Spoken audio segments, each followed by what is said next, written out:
If the United States government were ever to pull out of Vietnam, and you ask them what happened to the $80 billion they spent in Vietnam, why can't they put it in our black communities? They're gonna say they don't have the money.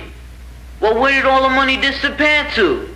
This clip is from the 1968 documentary, No Vietnamese Ever Called Me Nigger. The film follows a conversation between three young black Vietnam veterans, Dalton James, Preston Lay Jr., and Akmed Lorence, alongside footage of the 1967 Spring Mobilization anti-war march.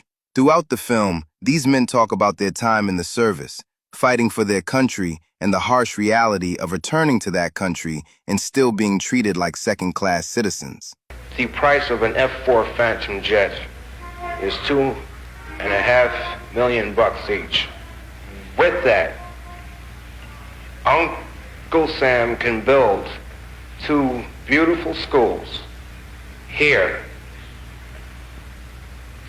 for that same amount, but instead it's being used to buy a high-performance multi-engine jet that is being shot down and will wind up being a useless scrap, a useless heap of scrap. You know, I think one of the worst mistakes that the man has ever made is to think that we would be fool enough to be trained in warfare and still yet come back home, watch our people live in misery, die in misery, and still be stupid enough not to want to help our people.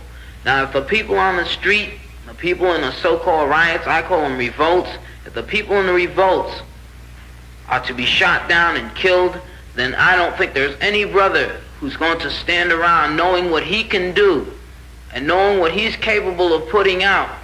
He's going to stand around and watch his own people get shot down. If a man on the street dies, I die. If this country ever decides to exterminate black people, I'm sure they're not going to exclude me because I've been in Vietnam.